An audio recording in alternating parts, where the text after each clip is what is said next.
Just know that the more you try to prove yourself as a man, the less of a man you are. And I know that might be harsh, but I know I needed to hear that. This is Manlihood, the podcast for men who want to rise up and live with purpose. With your host, Josh Hatcher, this show is here to help you level up as a husband, father, leader, and man, with real conversations and strategies to help you in every area of your life.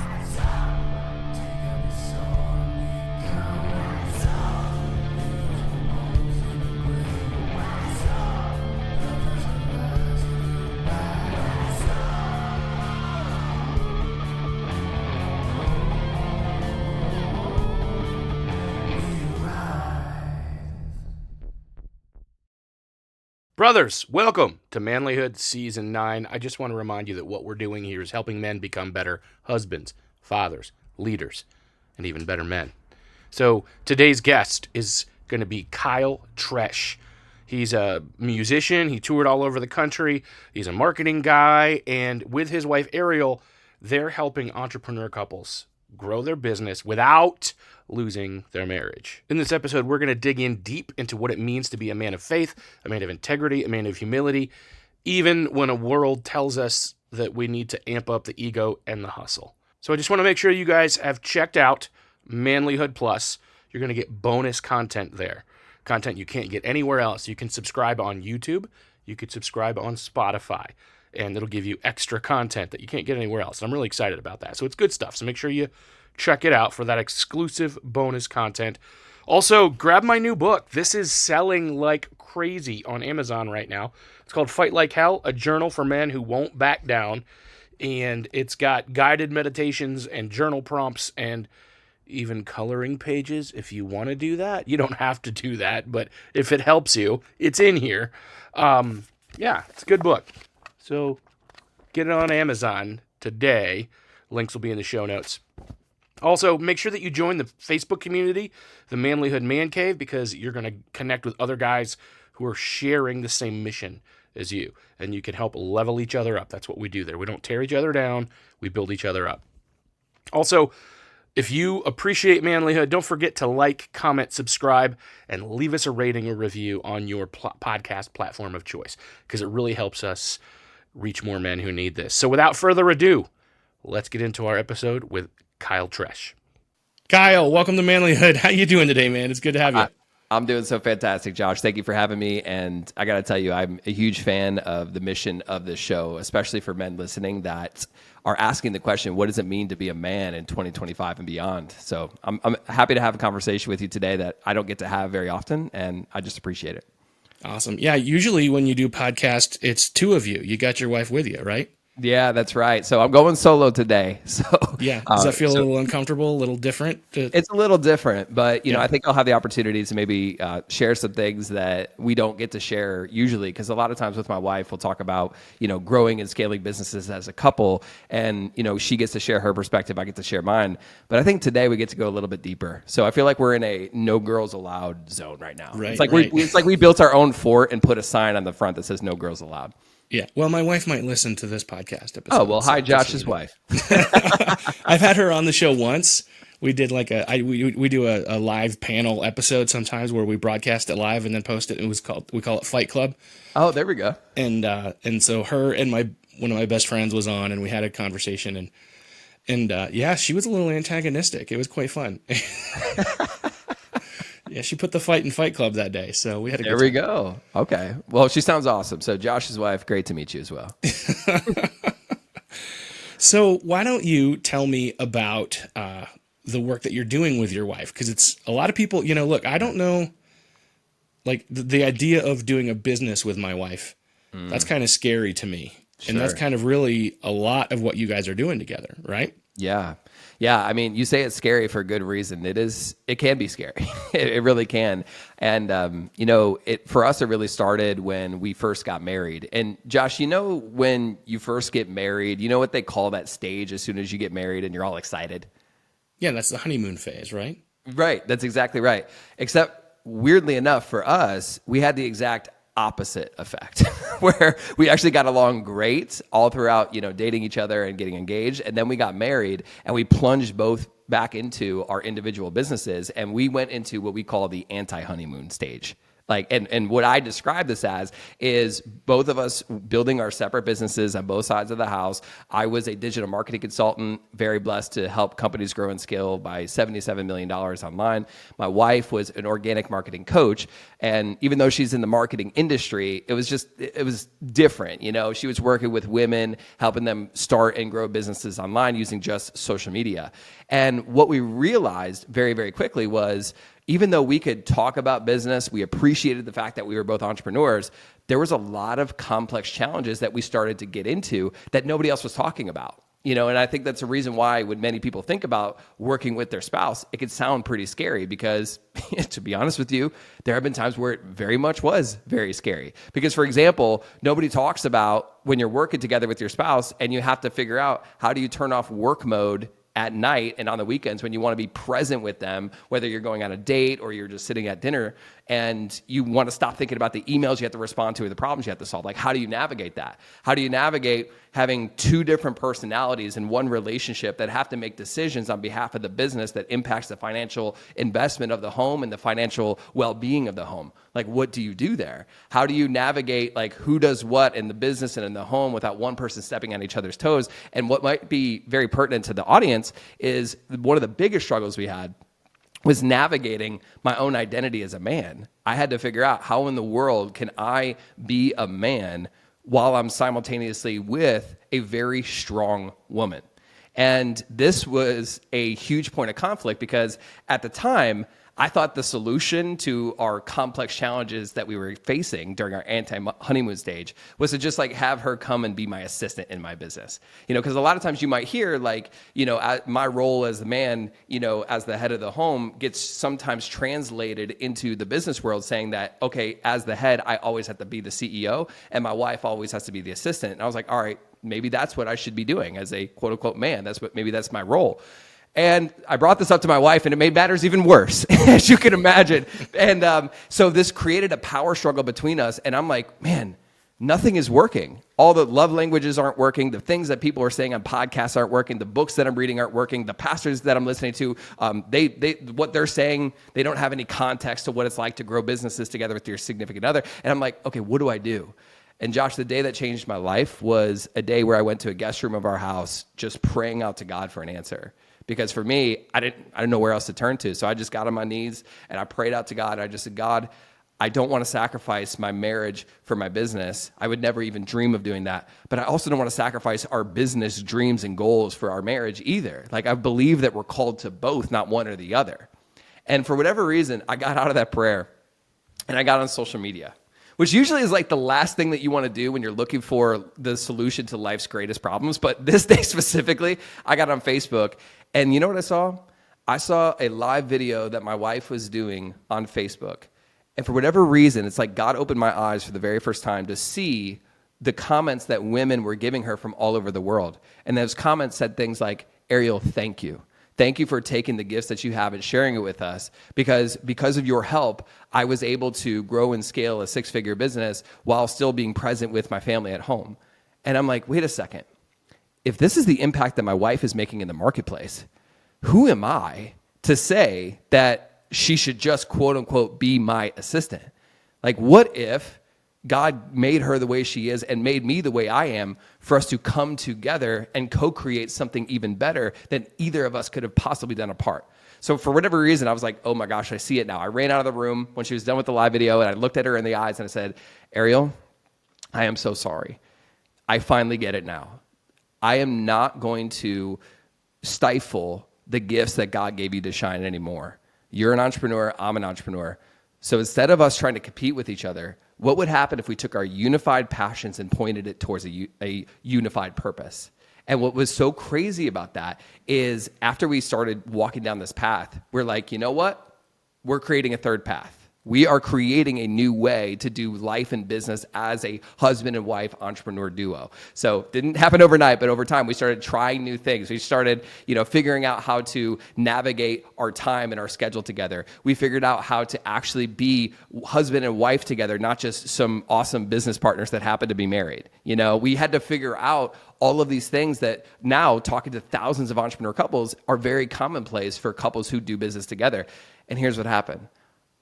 What was so crazy is our intimacy started to come back better than it ever was before. It was like our honeymoon stage is delayed until this moment, because once we figured out and created new strategies and new systems and new structures, we started feeling like each other's biggest fans again. We started going on more date nights. We started having more fun together. We started traveling again. We started dreaming again. And you know what's crazy? Prior to that, our income was completely flatlined. After that, our income exploded. My business 3x in revenue. Her business went from having a few clients to 25 clients. And we're like, what just happened? It was almost like if you solve the personal issues, it unlocks so much growth in the business. And that's what happened. So over time, as we continue to walk this out, people would reach out to us, especially when we would post like date night stories and things on social media. People would reach out to us and they would say, Kyle and Ariel, how in the world do you guys make this work without wanting to kill each other? That sounds terrible. Working with your significant other, how do you do it? And we just basically started sharing some tips and some tricks that we learned over the years. And one day, Ariel and I both woke up and we're like, wait a second. What if this is the purpose that God has for us? What if he took us through those dark seasons of navigating these complex trials so that way we could take the structures we've created and offer them to other couples worldwide? So we had no idea if this was going to work, but we launched a coaching company a few years ago called CouplePreneurs, and it was like an instant hit. It was crazy. Couples from all over the world started coming to us, and fast forward a couple years later, now we're at a place where we get to serve thousands of entrepreneur couples from all over the world and coach them on how to grow and scale businesses without growing and scaling apart from each other. And that is essentially what we do today. And I got to say, if anybody's listening to this and they're thinking about going into business with their significant other, or they're in business with their significant other, I hope that I'm an example that, it's not without work, but there is an absolute way for you to take the elevator versus taking the stairs like I did. Yeah. A couple things that jumped out at me as you're talking through that, obviously you're a man of faith. And I think that's, I think that there is a complication that comes in. There's a lot of baggage that gets thrown into the faith equation that I don't think was ever meant to be there. Yeah. It comes from a couple thousand years of baggage that has been added to the faith. And I don't know why. I don't know why it's there, because there's scriptures that are very clear, right? There's a certain order in the family, right? Yep. I'm not going to deny that. I think that's there. Of course. Yeah. But somehow the baggage of devaluing the woman has come into that. Exactly. And it's not supposed to be. Exactly. The passage that says, wives, submit yourself to your husband. Mm-hmm. My gosh, that doesn't mean what everybody thinks it means, or the way they think it means. Yep. And dude, men misuse that so much to and even if they don't intentionally do it, in their mind they picture themselves as better and higher than. Mm-hmm. And I think that I did it unconsciously and subconsciously for a long time in my relationship with my wife. Yeah. And maybe sometimes I even still do without realizing it. Do you know what I mean? But probably a lot less now than I did. And so I can relate to that. And I think that was the source of a lot of struggle, because I didn't understand why she didn't just listen to me. Right. Right. And then, looking back on it, it's because I was wrong. That part. Yeah, I've experienced that as well. And I think, what I noticed for me too, one of the big realizations is a lot of times I would start to feel a little bit insecure about my own manhood.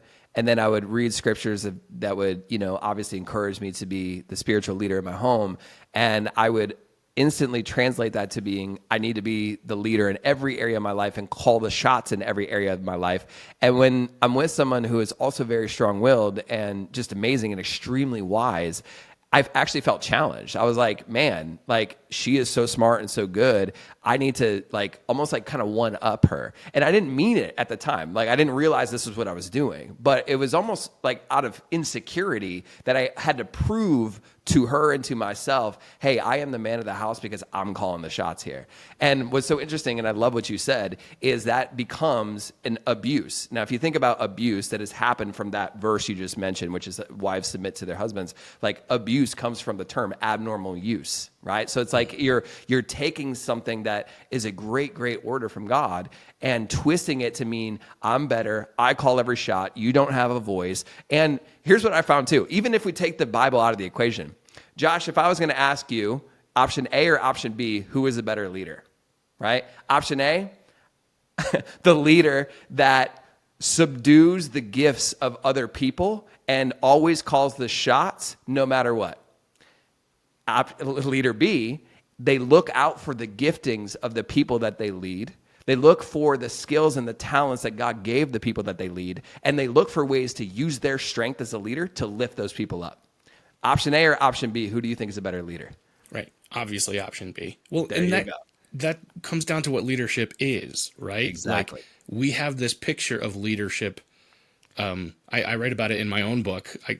Leadership is not lordship, right? Like, so you think good. of like the king sitting there barking orders at everybody because he has somehow inherited the right to rule, and like that is not how it should ever work. Exactly. That's not leadership. You don't just get to lead because you're in a title or you're in a role. Yes. You lead because you serve. Like, Ooh, that is what leadership is. You choose to serve. Yeah. And Amen.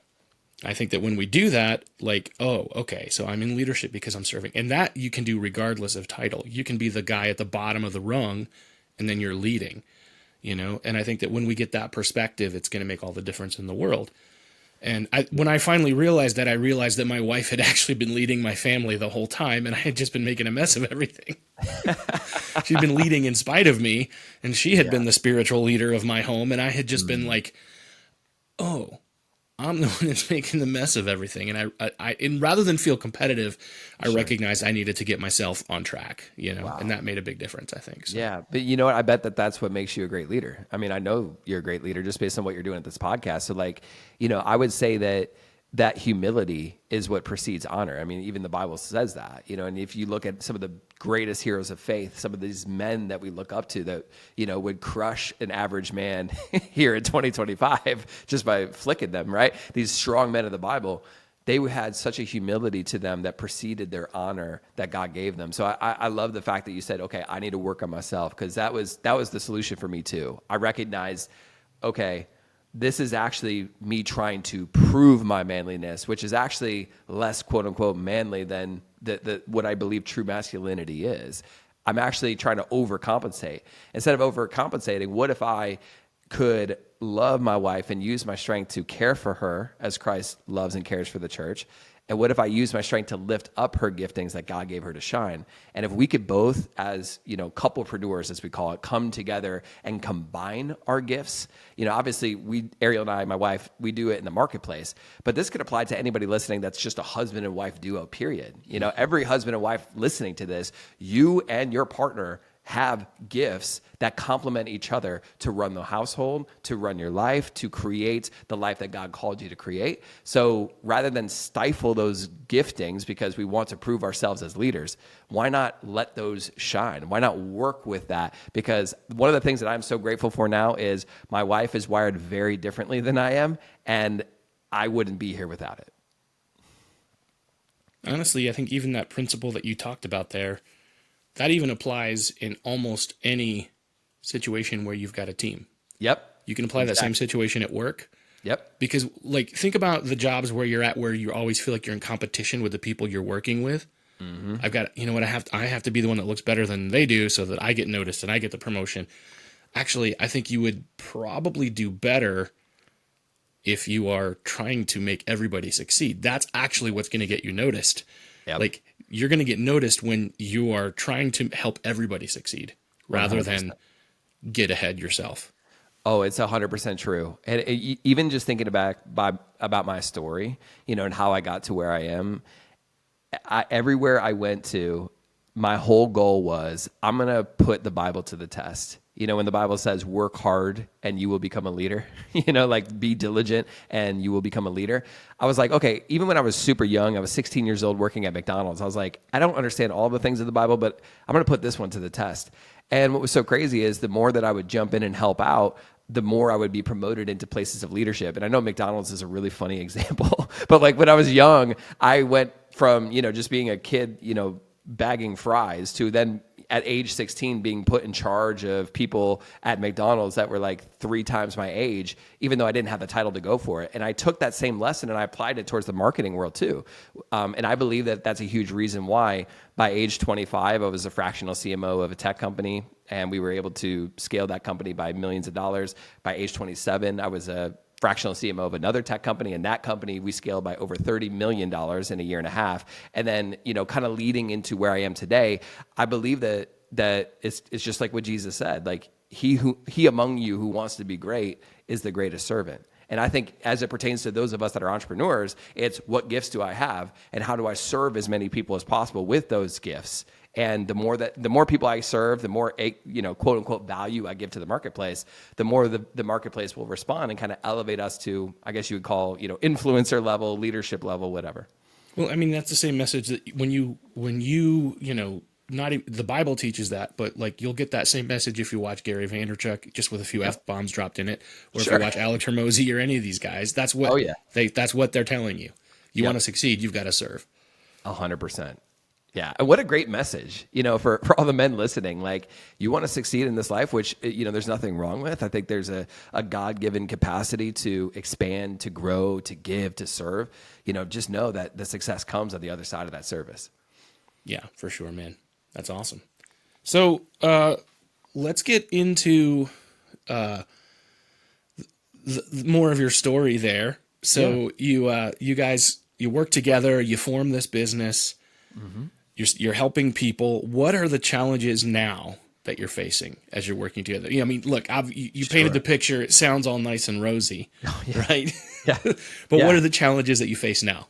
Oh gosh, man. Yeah. Please don't take me as an example of someone who is, perfect in any way. And I think we all know that there's room for us to grow no matter how great our relationship is. I will say that, to be fair, my relationship with my wife today is better than it's ever been. But, even if you have a great relationship, it doesn't mean we're going to stop growing. It doesn't mean that there isn't room for growth.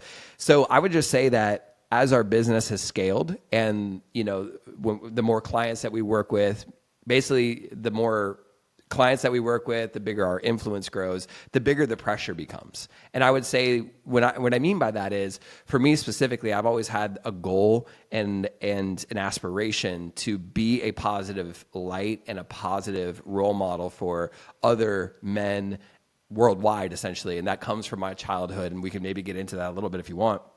But I would say one of the challenges that we're facing right now between my wife and I is, how can we consistently show ourselves as the types of people that we wish the younger generation would look up to? And it does not mean that we are perfect by any means. It just means that every single day, with the way that we treat people, with the image that we portray online, with how we serve people, and even down to the nitty-gritty things that people don't see behind the scenes.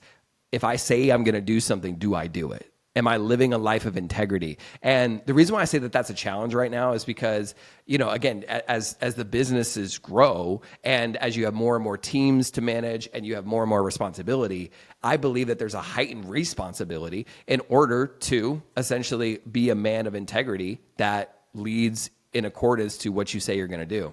Now, that's one side of the coin. I would say on the relationship side, there's old patterns that will sneak in every once in a while. There's old patterns, especially early on in our relationship. I was a guy who came off tour in a rock band. And I think you can kind of imagine the type of lifestyle that was. Even being a Christian, I was the shining Christian guy that everybody made fun of because I was the only guy that didn't drink and smoke weed. But that wasn't that wasn't that much of a witness for Christ. Because there was the whole drug, sex, rock and roll thing. It's a real thing.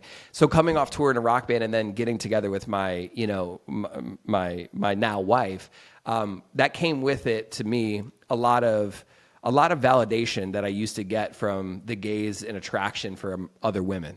And that gaze and attraction and validation that I always got from other women, just being very used to being on stage since I was very young. Like, I didn't even know it at the time, but I was developing this like addiction to validation through the eyes of other people.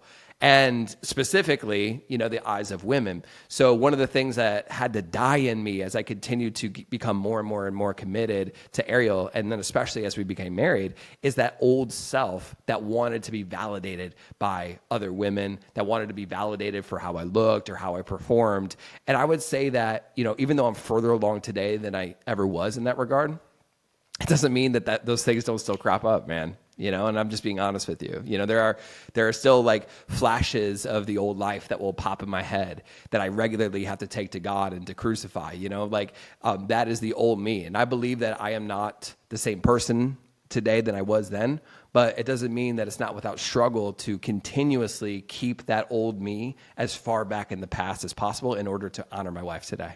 I would tell you the solution to that would be just to gain some weight like I did and get yourself a dad bod. But apparently women are into dad bods now. Yeah, it's like you can't win, man. I mean, that's a good point. Yeah, that's a good point. All right, so we have to scratch that option off the list. Yeah, so I mean, that's a whole thing now. The women are into dad bods. So I mean, that's not going to work. Yeah. Yeah, that's a funny point, man. So, okay, you hinted at talking about the way you grew up and wanting to be a role model because of that. Let's talk about that for a minute, man. Yeah, absolutely. And I'm glad we're talking about this because this is something that I don't get to talk about too much. And I think it's very pertinent to men that are listening, especially a lot of driven men. They have a similar upbringing that I had, which was, hey, love my parents, honor them, salt of the earth type of people. But what I also noticed that when I was younger was that we were not very well off financially. And that's not their fault at all. I'm not blaming them.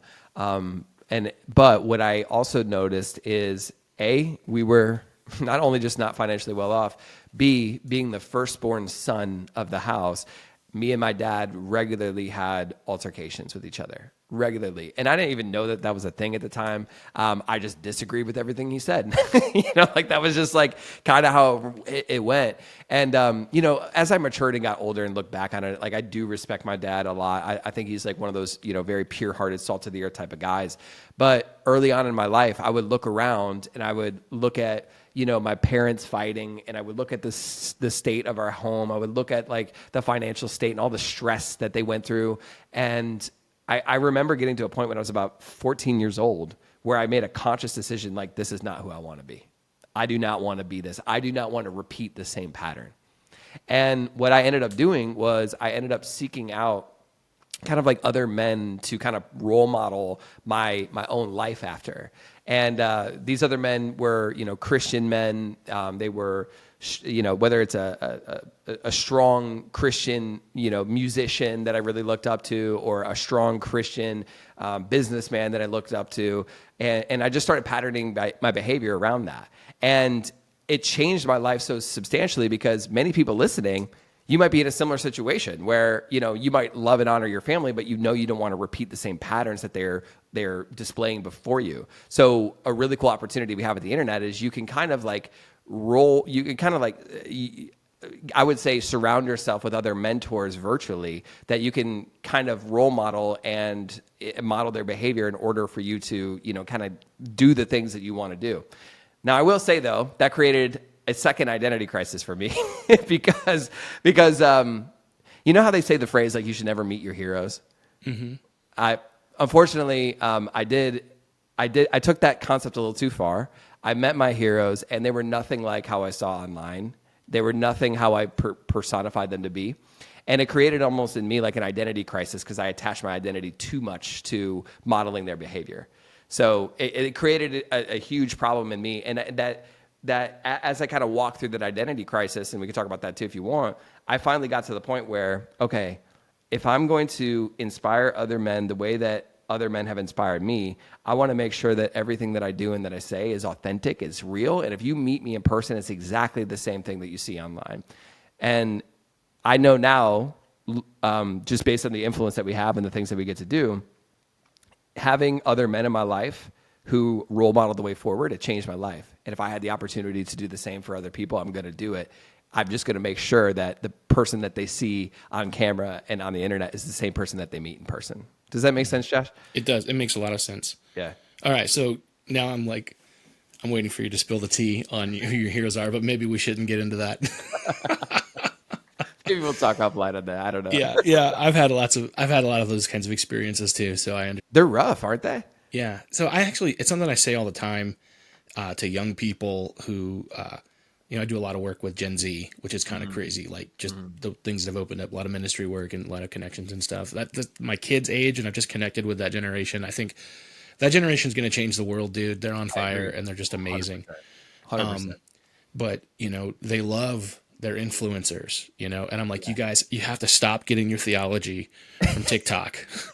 And honestly, I feel the same way. Like, I know, here I am and here you are, right? We are making content for people. Sure. We're podcasters. We are, we are influencers in a lot of ways. Yep. And so I want to help people, and I'm using my platform to help people. But this is no substitute for getting flesh and blood in front of you. 100%. Like, build relationships with real people. Get together with somebody once a week in their living room around a kitchen table and have a relationship with somebody that you can look in the eyes and that can say, how are you doing? Yep. Because, and like I said, I think that relates to the spirituality end of things, but also just in life. Like, you need to know people that are older than you. You need to know people that are younger than you and people your own age so that you can have people that are in your life that know who you are and know what's going on, that can teach you, that you can learn from, because there's nothing worse than, you meet your hero and you see, you guys are seeing me from this far up. Dude, I'm fat. You know what I mean? Don't listen to me. Man. If I start talking about how to get healthy, turn me off, It's that dad bod, man. Everyone loves it. I think you're downplaying yourself. Well, it makes me look a lot younger than I am. I'm a grandpa, and I tell everybody, they're like, you don't look old enough to be a grandpa. And the fat pushes out the wrinkles. You can't even tell. That's the secret. Well, yeah. I say that tongue in cheek because, man, I would have never guessed that myself. Yeah, man. Yeah, you look great for being a grandpa. Anyway, okay, so you met your heroes. They let you down, and you had an identity crisis. Let's talk about your identity crisis.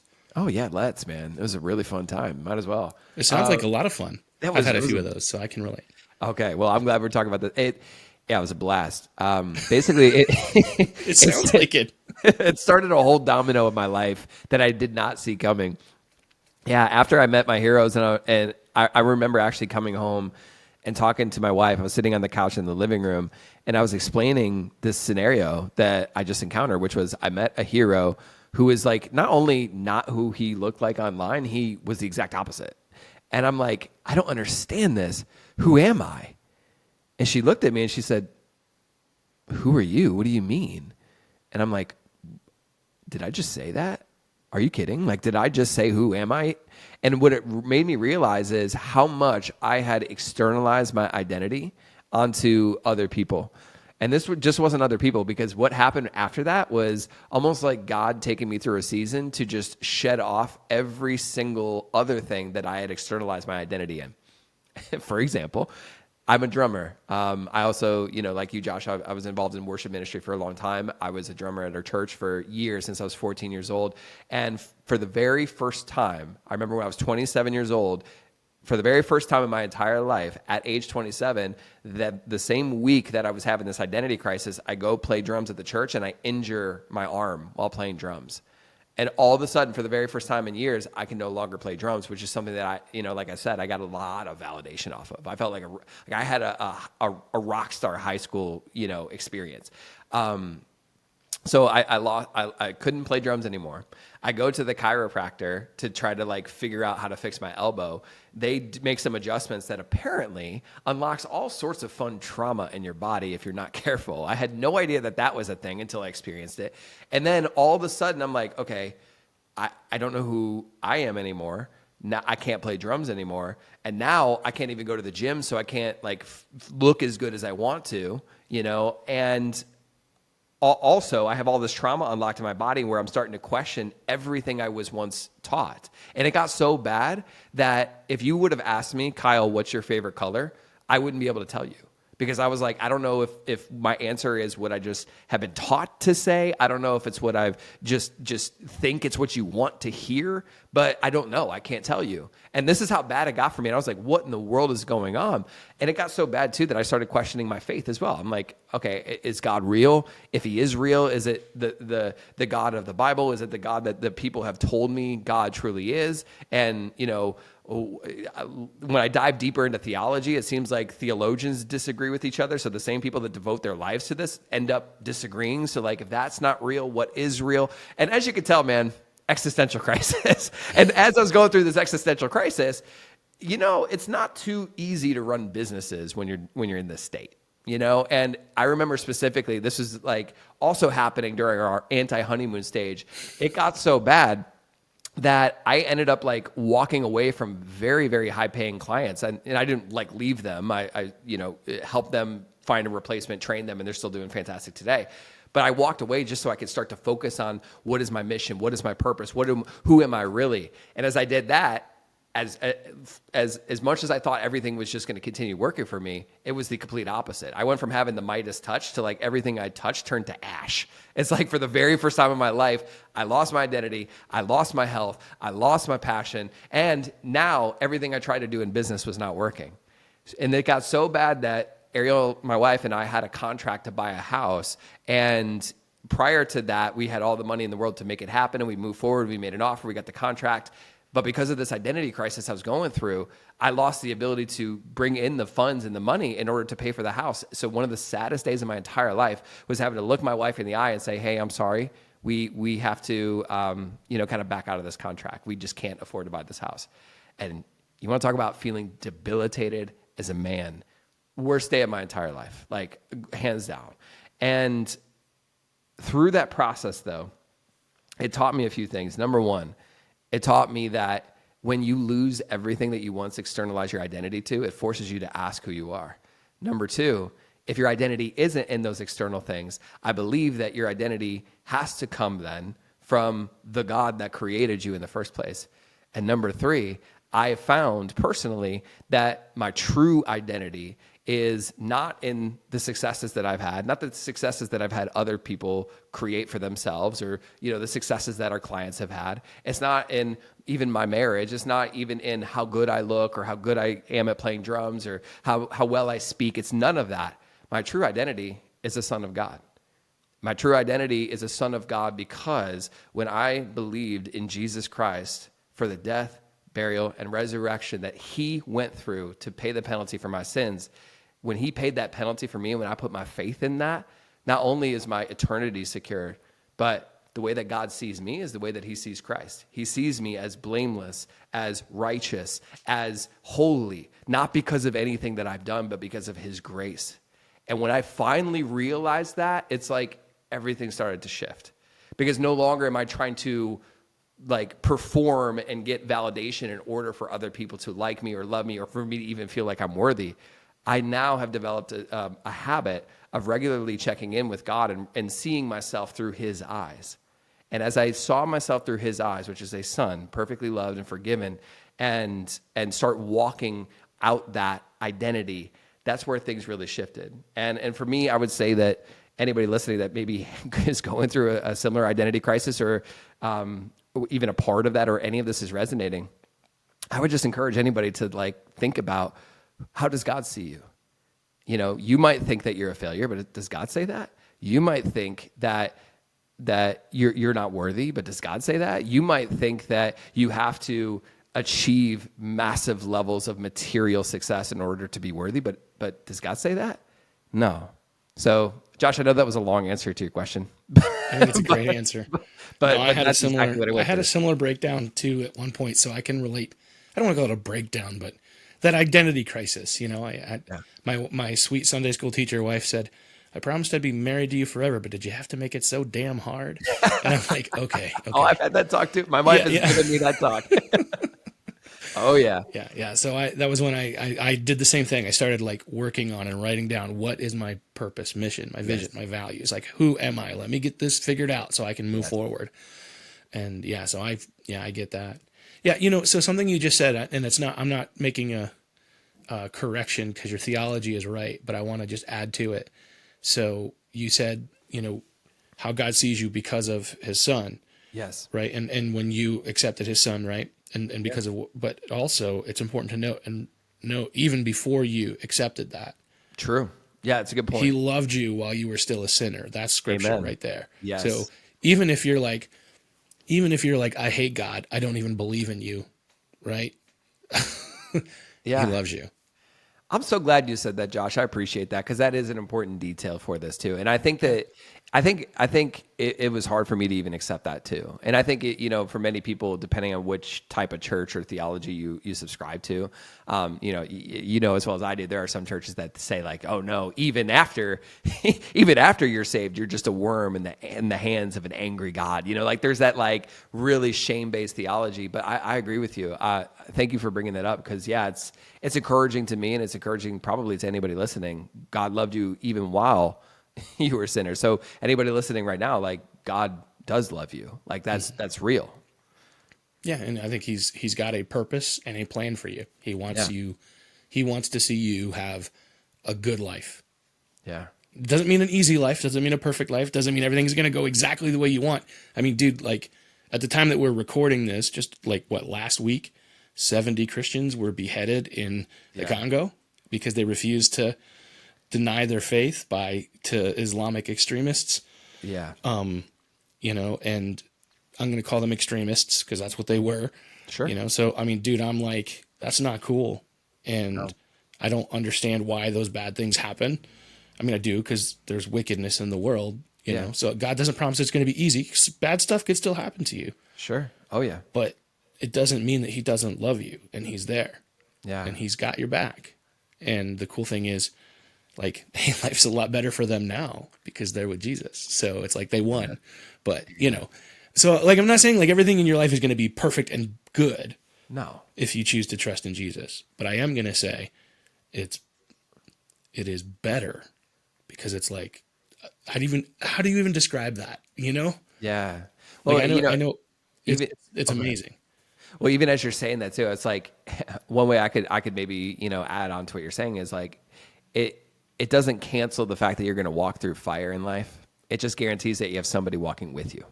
Mm. Yeah. That was just a thought that popped into my head. I don't know. That's good. We should write that down. We should write a song. Can you drum now? I'm a drummer. What do you play? I play guitar. Oh, perfect. Okay. I yell a lot while I hammer on the guitar. I know a few chords. I'm always making the real guitarist mad because I'm like, okay, I got to play that in a really easy key. Where do I put my capo? And they're like, okay, diva. Spoken like a true worship leader, my friend. Exactly. I'm like, can you give me that in the key of G or there C? Exactly. And just repeat the chorus for 7 minutes at least. Yeah. Can we do the bridge again? Oh yeah. Well, we only did it 5 times, so of course we're like halfway there. Yeah. Anyway, that's good talk. For sure. So, man, what does your wife think about, how did she react to your identity crisis when that was going on? Was she like, okay, I'm going to hold down the fort while you get this figured out? Or was she struggling with that too? Like how did that work?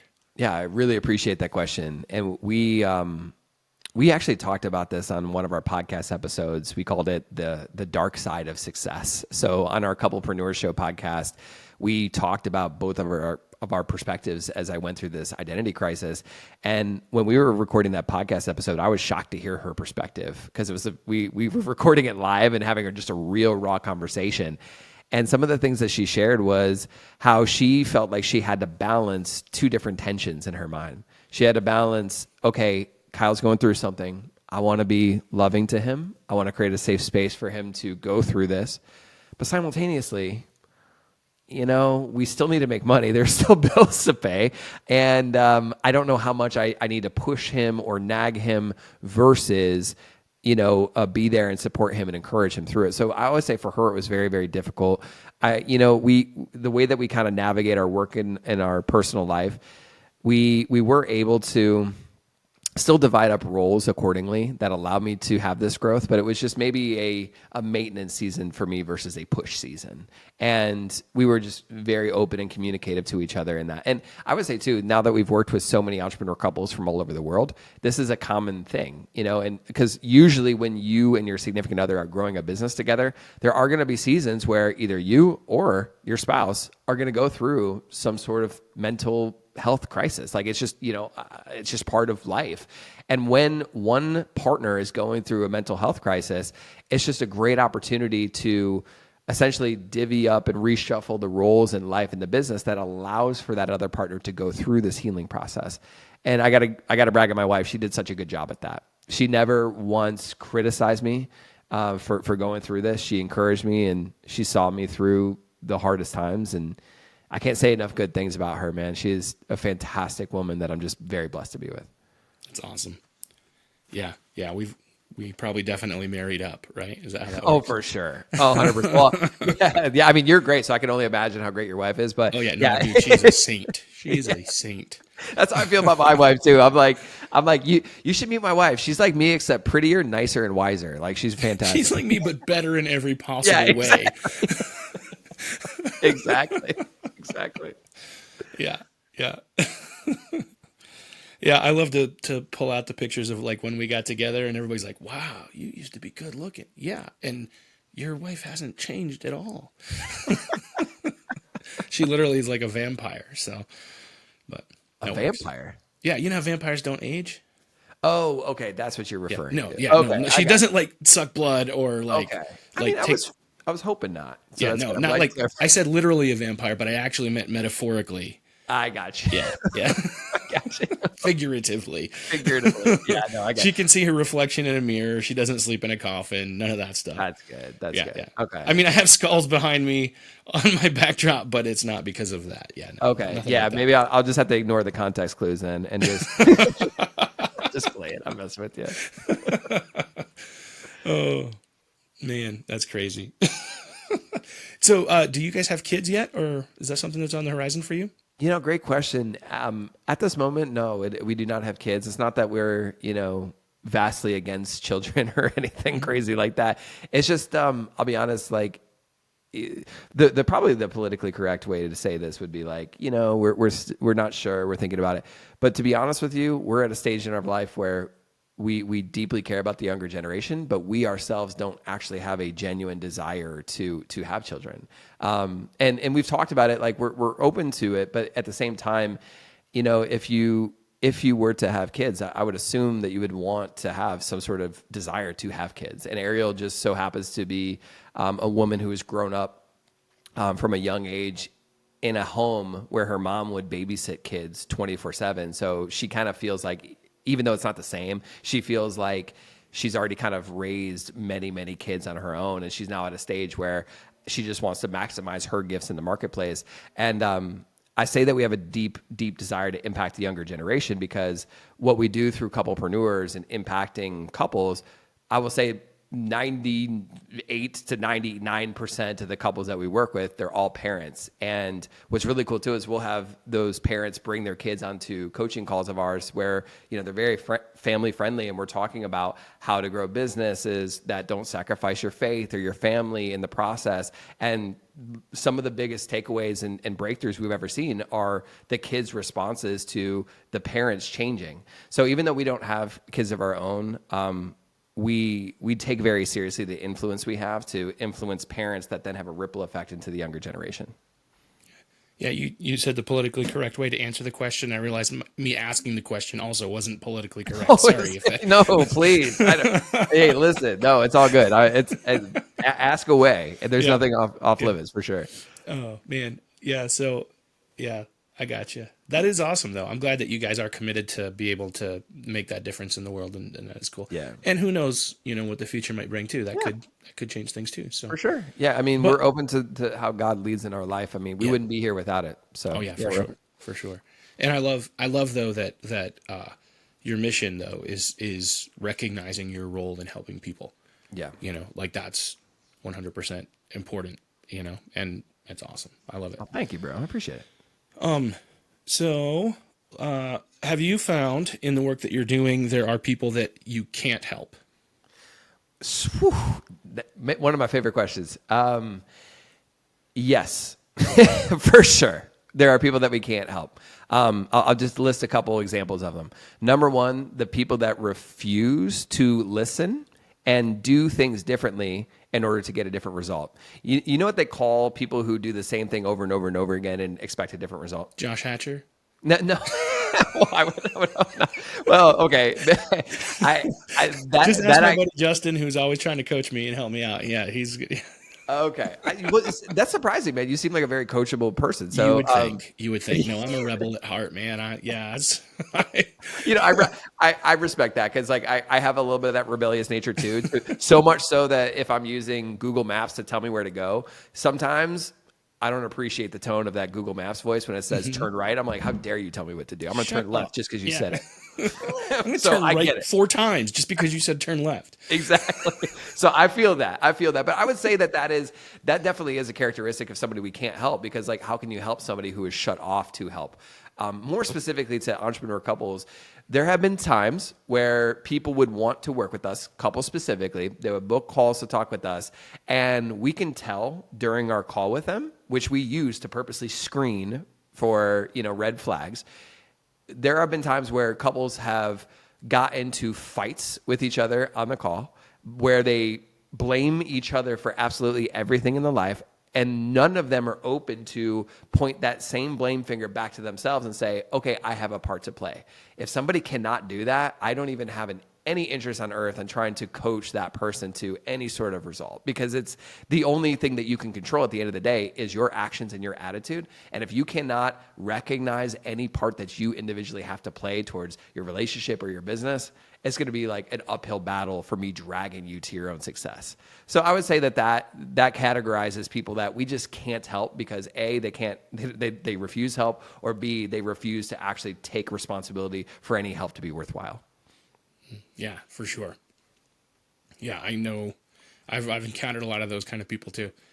Yeah. One of the things that happens with me with Manlihood too is I get wives that tell me, I need you to help my husband. Oh, yes. Well, you tell him to call me. Right. That's a good point. Or moms that are like, my son is really struggling right now. Okay, you can send him my podcast and tell him to call me. I like that. That's good. Because they're not going to, and they never do. Yeah. And what would happen is, the mom or the wife would drag them to, having a call with you, and they would feel even worse and probably even more turned off from any of the wisdom you might be able to share. Yeah. They're not interested. If they were interested, they would have looked for it, Exactly. Yeah, you can't help somebody that doesn't want to be helped. If they're not looking for that, then... It is funny, though, that you have people that are actually reaching out to you for help, and they're not ready for it, though. That is kind of interesting.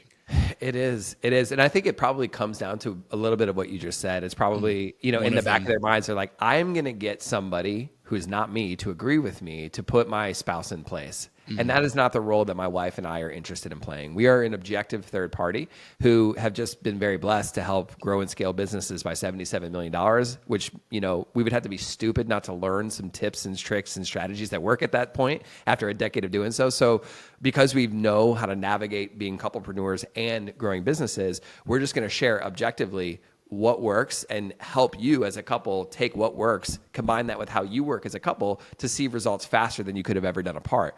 And if that's the conversation, oh yeah, we can help you. Like we can help you. We can help you in ways that probably you haven't seen anything else done before, because that is the type of results that have helped people get, $500,000 months, $2 million months that we've, essentially coached other couples on. If you could really align, then we can absolutely work with you.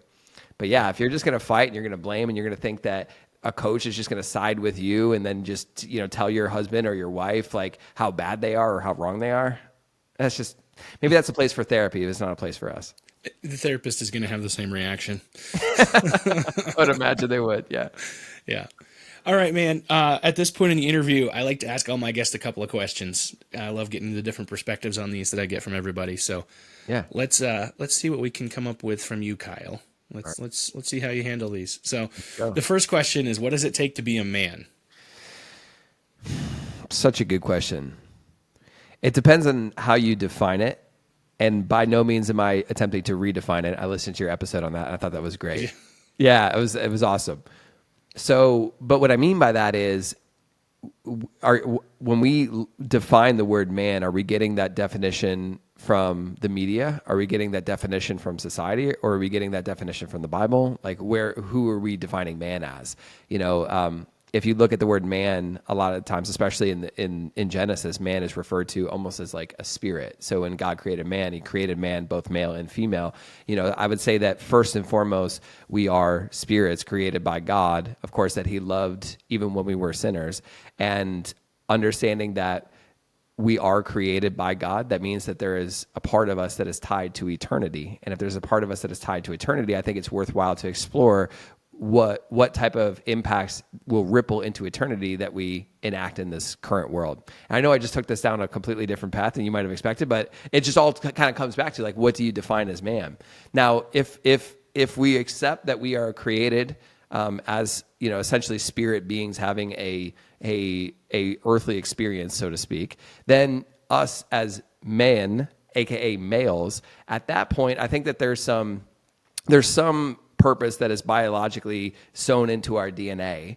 And I believe that just because, we are essentially built in a different way than women are, that leads itself to us being protectors of women, that leads us to be essentially providers, that leads us to essentially be the ones that care for the women and other people in our lives that look to us for those things. I would say that to be, honestly, for me to be a man, it's to embody godlike characteristics, to serve my wife the way that Christ served and loved the church. It's to use the strength that he gave me to protect and uplift the women and the people around me, and especially a lot of the people that we lead. And it's to walk in integrity. And integrity doesn't necessarily have to be a male or female term, but to me, when I think of men that I really, really respect, that I want to be like, they're men of integrity. I think that's a great answer. I like that you went a little deeper with it, to be honest with you. So. Oh, cool. Yeah. All right. I was you're talking about the definition of mankind. Yeah. Which is part of that. Yeah. Yeah. I like that. I know I took that sometimes I'll annoy my wife by that. Like she'll ask a question and like I'll take it down this like philosophical rabbit hole, and she's like, wives are always annoyed. They just yeah, and now that my wife is listening, she's like, shut up, Josh. No, they're great. They're absolutely. I mean, like we said, hey, we both paid kudos to our wives. We would not be here without us. Right. Yeah. So listen, Josh's wife, gold star. All right. You get to travel back in time and visit 10-year-old Kyle. Mm-hmm. What are you going to tell him? Oh, man. Okay. This might sound trite, but this is honestly my answer. I would tell him that don't be in such a crazy rush to achieve and accomplish the things that you feel called to do, because everything works out in God's timing. It doesn't mean that you don't try. It doesn't mean that you give up. It just means that you don't stress about it as you do it. And the reason why I say that is I am, since I was young, is very, very prone to anxiety, as a lot of driven men are. And, even as a young 10-year-old, before I kind of go into that, decision of becoming a different man than I saw maybe role model to me, I was so driven to achieve and to do things really quickly. And, all glory to God, I was able to do things quickly. But if I could just tell him, hey, you're going to accomplish awesome things. You're going to do a lot of good for a lot of people. You're going to see things happen that are miracles that you could never have dreamed of. just don't be so anxious and worried about things lining up with your timeline, because everything works out exactly in God's time, and it's better than you could have ever imagined. You're only going to see it through the rear view mirror, so you're just going to have to trust me on this because I've been here before you. Excellent advice. Yeah. I like it. All right. And what is your best advice for the men that are listening today?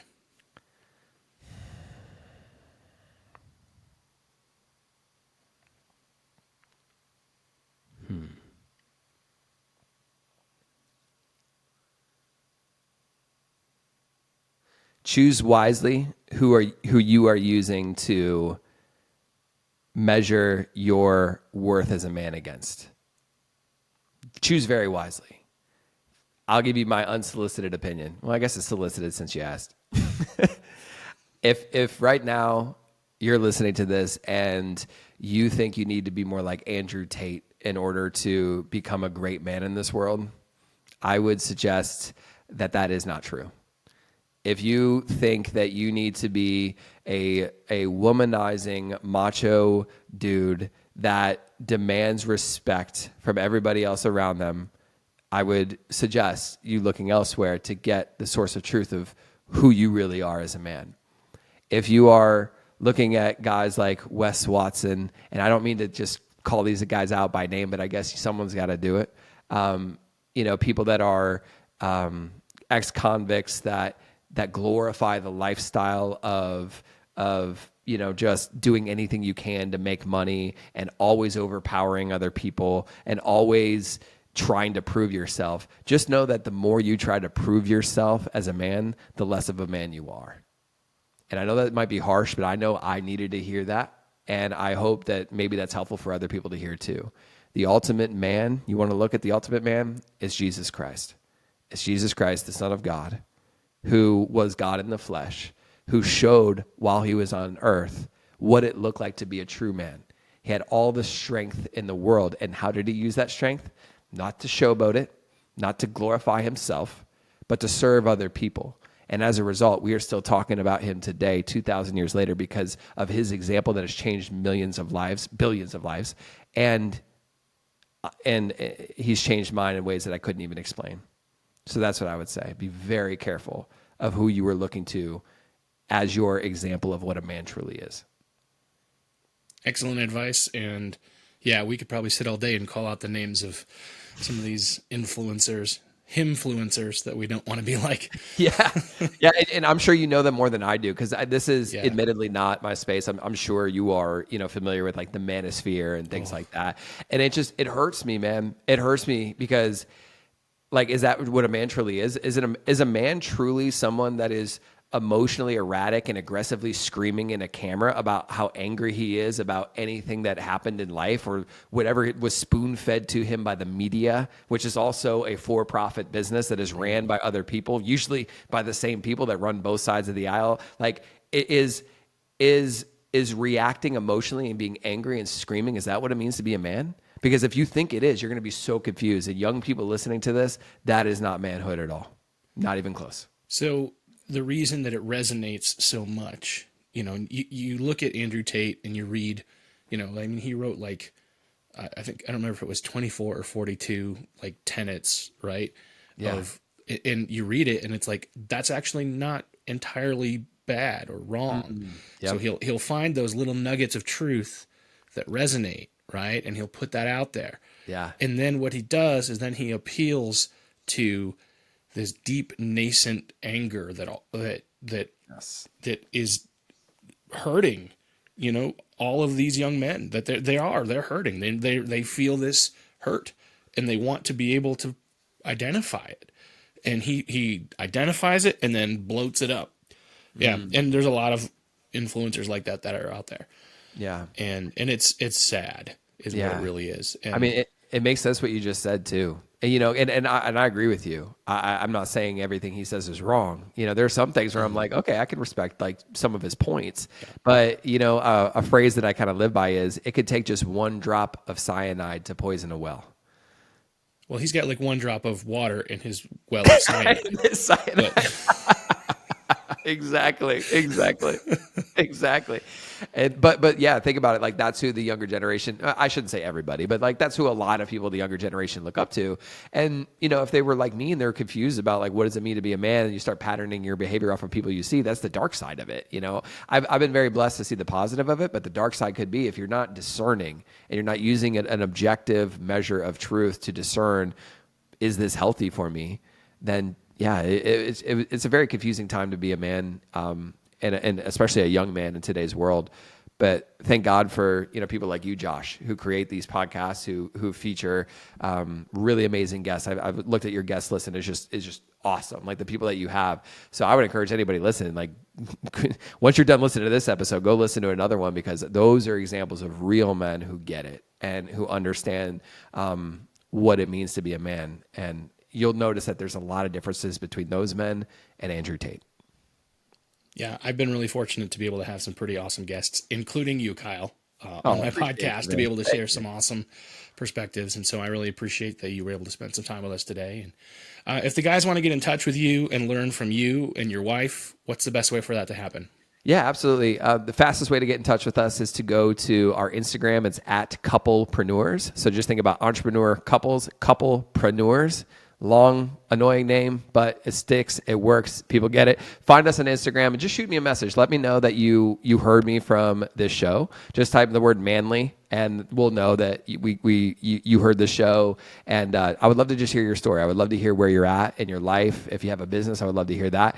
And if there's anything that I could do to connect with you and to serve you, just let me know. Awesome. We'll make sure to include that in the show notes too, guys. So if you're listening, there'll be some links there that you can click through and connect with Kyle. So, hey, man, I appreciate this conversation so much. It's been a good time. Thank you, man.